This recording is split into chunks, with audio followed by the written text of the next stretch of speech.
Good morning guys, আজকে আবারও একটা ছোট ব্লগ নিয়ে চলে এসেছি তোমাদের কাছে। যদিও একটু এখন ব্লগটা দেওয়াটা একটু ইরেগুলার হয়ে যাচ্ছে, তাও চেষ্টা করছি প্রতিদিন একটা করে ব্লগ। সকালবেলা ঘুম থেকে উঠে চলে গেছিলাম বাজারে, যদিও এই কাজকর্মগুলো বিশেষ আমার দ্বারা ভালো হয় না, তাও আজকে মা বললো এঁচোর চিংড়ি খাবো, স্নেহাও তাই বললো, তাই ভাবলাম যে যাই গিয়ে বাজারটা করে আনি। তো কচি এঁচোর কীভাবে চেনা যায় সেগুলো জানলাম, যে ছোটো দানা হয়, বিচি বড় হয় না এঁচোড়ের।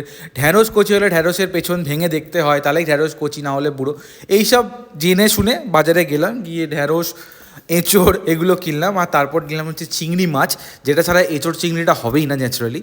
তো ফাইনালি বাজার কমপ্লিট করে পৌঁছে গেছিলাম সকালে ব্রেকফাস্ট নিতে নানপুরি। হ্যাঁ, অনেক দিন বাদে এই দোকানটাতে গেলাম। আগে যখন ডান প্লাজায় কাজ করতাম তখন আমরা এই দোকানে প্রায় রেগুলার কাস্টমার ছিলাম, আর পকেট ফ্রেন্ডলি প্রাইসে নানপুরি পাওয়া যেত, কারণ টেস্টফুল খাবার ছিল বলেই আমরা এই দোকানটা আসতাম। এই দোকানে যদি তোমরা আসতে চাও কেউ, এটা হচ্ছে নাগেরবাজার খাদিমসের অপোজিট এই দোকানটা। যে কেউ দেখলে চিনতে পারবে, যারা নাগেরবাজার থাকো তারা তো চিনতেই পারবে। যদি তোমাদের মনে হয় তোমরা খাবে তো গিয়ে একবার ট্রাই করে দেখতে পারো। এখানে অনেক ধরনের খাবার রয়েছে, নানপুরি আলুর দম, নানপুরি চানা মশলাও, নানপুরি ডিম কারি। তো যাই হোক, সব কিছু নিয়ে ফাইনালি পৌঁছালাম হচ্ছে বাড়িতে। আস্তে আস্তে বেজে গেছিলো প্রায় ঘড়িতে 12টার দিকে।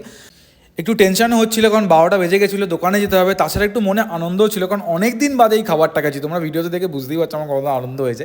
যাই হোক, সঙ্গে সঙ্গে এসে খাবারটা সার্ভ করলাম, নিজে নিলাম, স্নেহাকে দিলাম। আর আজকের নানপুরিতে ছিল নানপুরি আলুর দম, চানা মশলা, ডিম কারি। আমরা দু ধরনের তরকারিটাই নিয়েছি। দামের মধ্যে 10 টাকার হেরফের রয়েছে, একটা 20 টাকা, একটা 30 টাকা।